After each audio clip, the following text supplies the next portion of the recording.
My earliest memories of soccer are of pickup games on our street, weaving through small brick houses and potholed dirt roads, scoring goals and laughing like crazy between gasps of cold, heavy air. We would play for hours, until our feet hurt, and the sun went down and our mothers called us back inside. No fancy gear, no expensive jerseys, just a ball, or something like it. Therein lies much of the beauty of the game. As for what I did with that ball, well, I learned almost everything I know from my father, João Ramos do Nascimento.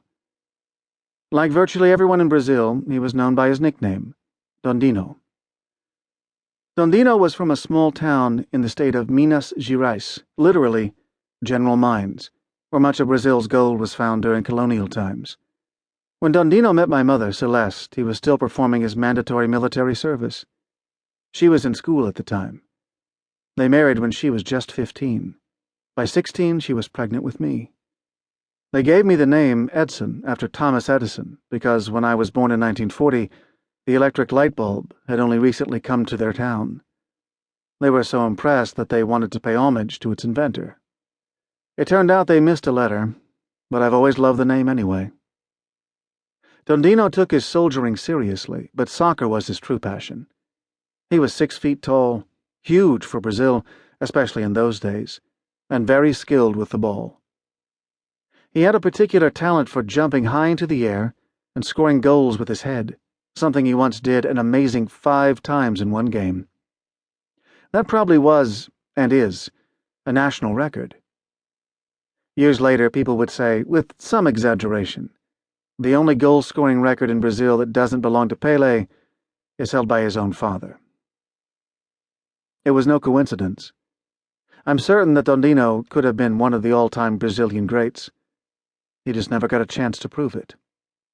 When I was born, my dad was playing semi-professional ball in a town in Minas Gerais called Três Corações, 3 Hearts in English. Truth be told, it wasn't much of a living. While a few elite soccer clubs paid decent salaries back then, the vast majority didn't. So being a soccer player carried a certain stigma. It was like being a dancer, or an artist, or any profession that people pursue out of love, not because there's any real money in it. Our young family drifted from town to town, always in search of the next paycheck.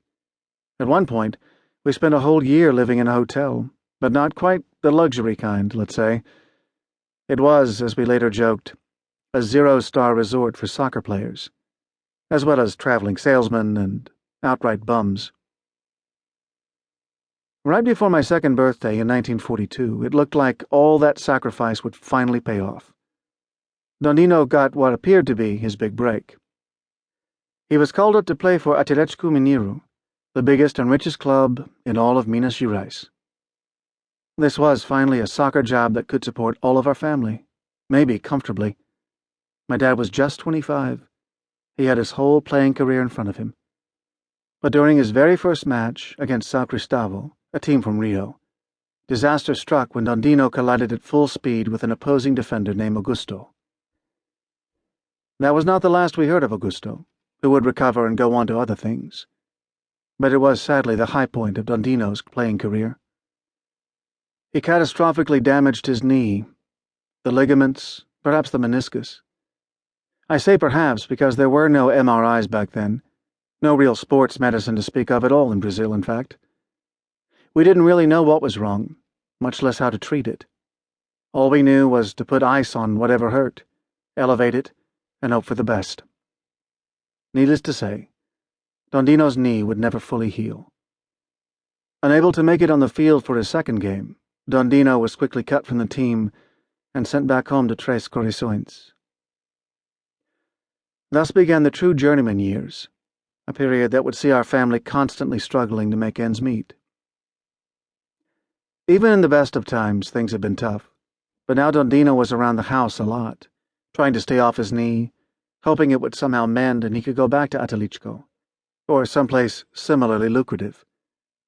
I do understand why he did this. He thought it was the best path to making a good living for his family. But when he wasn't well enough to play, there was hardly any money coming in, and of course there was no social safety net whatsoever.